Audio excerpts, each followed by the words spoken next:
Good morning, my students. I hope you are good and safe at home. So, here I am with my lecture number 19 of Commercial Studies, class 9. Students, in this video, we will be covering the remaining topics of chapter number 6, that is partnership. Students, already I have covered 5 lectures of this chapter, and this is the very last lecture of this chapter. Just in my previous video, I have discussed the remaining two types of partnership as well as the 5 types of partners. So in this video, we will be covering the remaining types of partners. Just to make a quick revision of the types of partners, we have discussed that there are 8 types of partners, that there are 8 types of partners. We have discussed about active partners in my previous video. Active partners are those partners who take active part in the management of the business. Sleeping, they do not take active part in the management. Just in short, I am going to describe, and for the detail you have to see my previous video. Secret partners, the partner who invests, who participate in the management of the business, but the outsiders doesn't know that he's a partner. Limited partner, his liability is limited, this according to the capital contributed by him. And partners in profits only, he share in the profits only, but not in losses, and his liability is unlimited. So in this video we shall be studying about the other 3 types of partners: nominal partner, minor as a partner, and sub partner.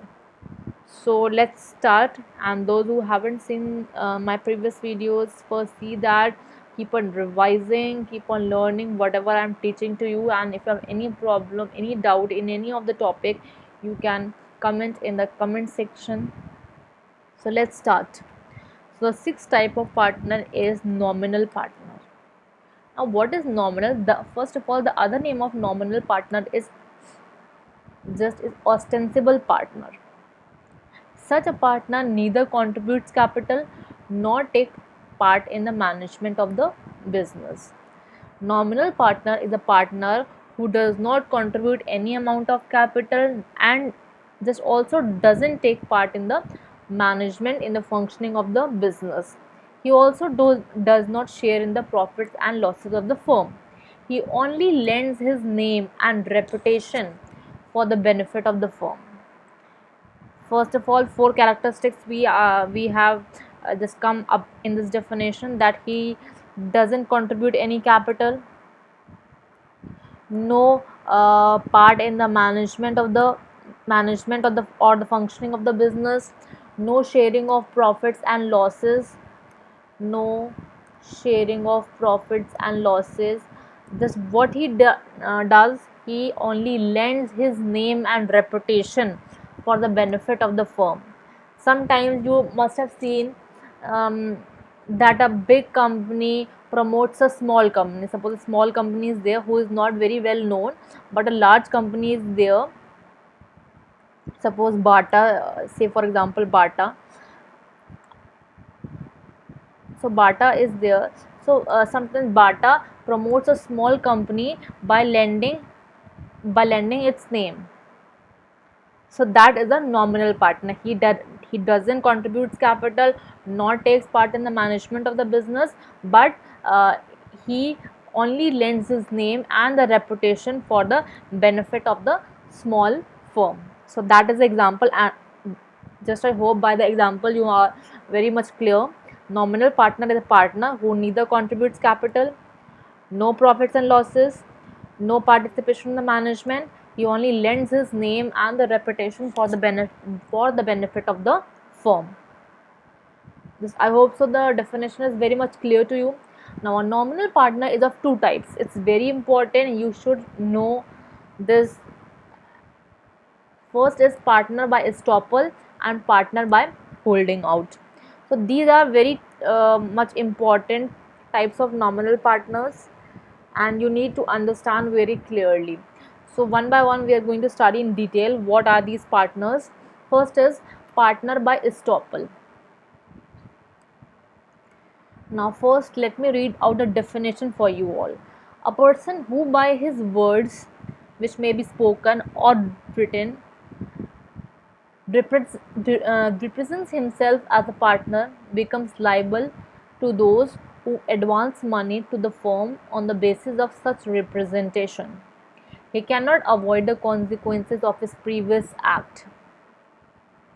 Now, what the definition says, a definition says that a person who by his words, which may be spoken, suppose a person is there, he has spoken, he has given in written or in oral form that he he is a partner of such and such firm, he is a partner of dash enterprises.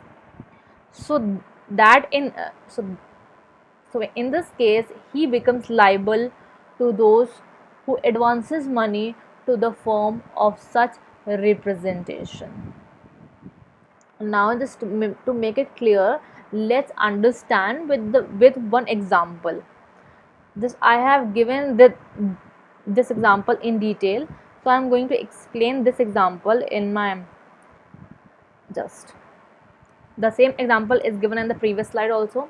So what is this example? Suppose a firm is there, that is Shipra Enterprises. Shipra Enterprises is the name of the firm. Shipra Enterprises. ठीक है, and Mohan is not a partner of Shipra Enterprises. He is not a partner of Shipra Enterprises. ठीक है, but he tells Sohan that he is a partner of Shipra Enterprises, but he is not. So on the basis of such telling, just on the basis of such impression, Sohan sell the goods of rupees 20,000 to Shipra Enterprises, knowing that Mohan is a partner. Just on the basis of such impression that Mohan told Sohan that he is a partner, and on the basis of such impression, Sohan has sold the goods to Shipra Enterprises of rupees 20,000. And later on, if suppose the Shipra Enterprises is not able to repay the money back, then who will be liable to pay the money? Mohan will be liable just in case of any loss, because he has shown himself, he has represented to Sohan, just whether in oral form or in written form, that he is the partner. He has given the surety, so he will be liable and he will be responsible for paying the losses. So I hope so this is very much clear by the help of example. What is partner by estoppel? Here Mohan is a partner by estoppel. Suppose a Mohan Shipra Enterprises is there, one organization is there, and Mohan told Sohan, who is the this customer, Mohan told Sohan that he is a partner of Shipra Enterprises while he is not a partner. And on the basis of such impression, Sohan sells a good to Shipra Enterprises of rupees 20,000. And later on, if the firm is unable to repay the money back to Sohan, then who will be responsible for such loss?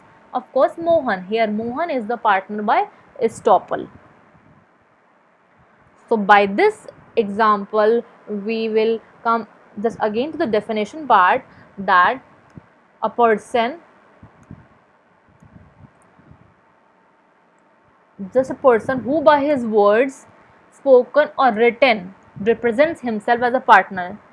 The person who himself shows, whether in spoken form or in written form, shows that he is a partner, he will become liable. Liable means responsible. Become responsible to those who advance money to the firm on the basis of such representation. So he will be liable for those, just to all those who has given the money on the basis of such impression, on the basis of such telling, on the basis of such declaration. So here Mohan will be liable to Sohan, which we have discussed in this example, Mohan will be liable to Sohan because he has shown himself, he has shown to Sohan that he is a partner of Shipra Enterprises, and hence he will pay for the loss of rupees 20,000.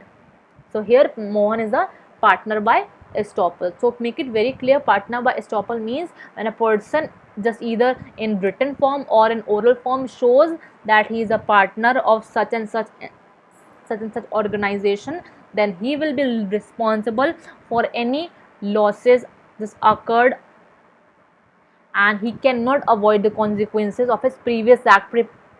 Previous act means he has told the lie that he is a partner, so he cannot avoid any consequences of such lie. He has to suffer the loss on the basis that he has told, he has misrepresented the fact. So I hope so I have made very clear to you. Still you have any further problem, just ask in the comment section. So let's come to the point number B, that is partner by holding out. So let me read out the definition for you all. When a person is declared as a partner and he does not deny this even after becoming aware of it, he becomes liable to the third parties who lend money to the firm on the basis of such declaration. Now let's understand first of all what the definition says, that when a person is declared partner, suppose when a person is declared partner and he does not even deny this after becoming aware, he becomes liable to the third parties also who lend the money on the basis of such declaration. Now let's understand with one example.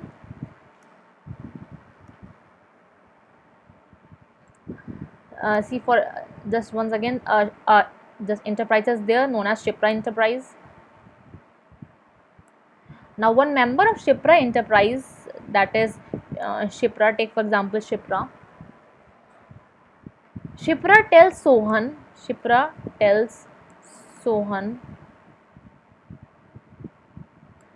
that Mohan is a partner of the firm, but he is not. Shipra tells Sohan that Mohan is a partner of the firm, but he is not the partner of the firm. Means she has told the lie.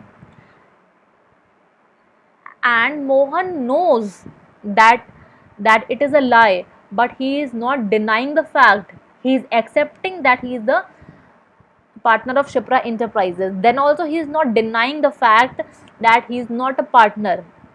So in that case, when Sohan will lend the money to Shipra Enterprises, and if Shipra Enterprises will not be able to repay the loan back, then Mohan will suffer such loss.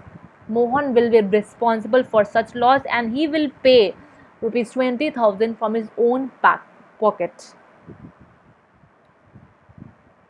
So here Mohan is a partner by holding out.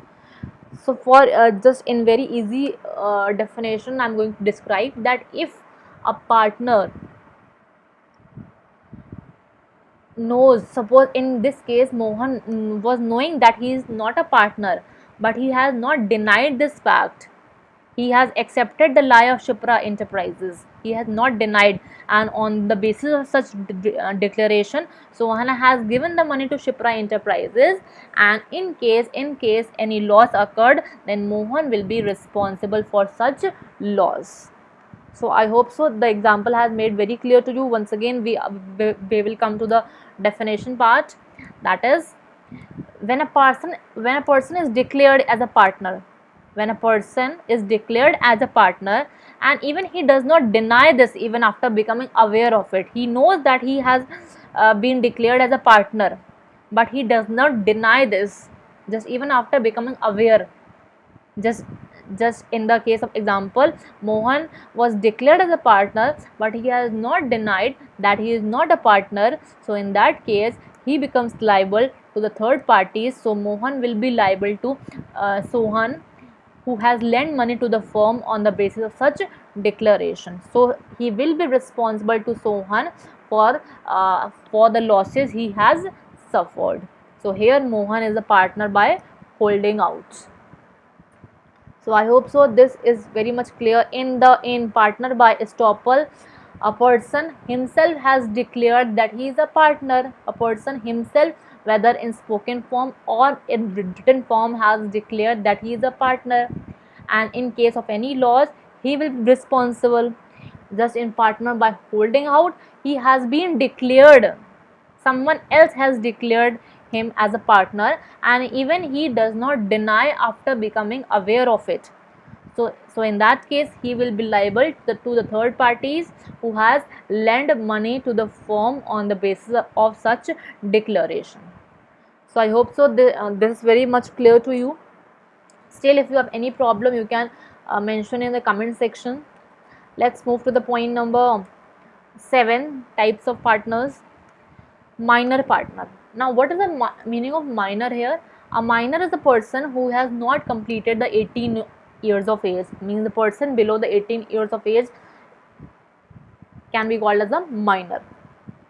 A minor, in according to the basic law, a minor cannot become the partner because he is not up to the age. Minimum age of becoming a partner should be of 18 years. So minor cannot become a partner because he is not qualified to enter into a contract. Logically, a minor cannot become a partner because he is not qualified according to his age, but he may be admitted for the benefits of the business with the mutual consent of all the partners. But in certain circumstances, he may be admitted in the business for some benefits of the business with the mutual consent of all the partners. Just to understand this, we shall take one example, that suppose a partnership business is there, which four partners are there, in which four partners are there, and suppose if one partner dies, suppose this partner dies, so his son, who is a minor, can be can be admitted into the partnership business, so that the partnership business does not get dissolved on the basis of such death by one partner. Suppose one partner dies, so his son, who is a minor, can be admitted in the partnership business, so that the partnership business can get along without any disturbance. So what is the role of minor? What role he will play in the partnership business? A minor becomes entitled to share in the profits of the business. He will get the profit as the old partner was getting. The person who has died, means his father who has died, whatever amount of profit he was getting, equally minor will also get the same amount of profits. But he cannot take active part in the management of the firm. He is not liable to participate in the functioning because he is a minor, he is underage. He cannot tell the other partners what to do and what not to do. So he cannot take active part in the management of the firm, and also his liability is also limited. So in that case, minor can be admitted just in case his just any person dies and his representative, who may be minor, can be admitted just into the firm for the benefits for carrying the partnership business successfully. So a minor can become entitled to share in the he is has the right to share in the profits of the business. His liability is also limited, and he can inspect the books of accounts also. He can inspect the accounts of the firm also, but he cannot take active part in the management of the firm. He can see the books of accounts, whatever dealing is there, how much money is coming, how much profit they are earning, but he cannot interfere in the functioning of the firm. So I hope so this is very much clear to you. Minor as a partner who is underage, and he cannot become a partner because he is not qualified to enter into contract, but the under point is there, but he may be admitted for the benefits of the business with the mutual only then when all the partners agree to admit such minor into the partnership business, then only he will be admitted in the partnership. When all the other partners agree to it, then only he can just admit it into the partnership. He will share in the profits. His liability is limited. He can also inspect the accounts, but he cannot take in the management of the firm. Let's come to the point number 8. This is the very last type of partner. So, sub-partner. He is a third person with whom a partner agrees to share his profits derived from the firm. He doesn't take part in the active part in the management of the firm. He is not liable for the firm's debts. Suppose, just understand with one example. Suppose the 4 partners are there.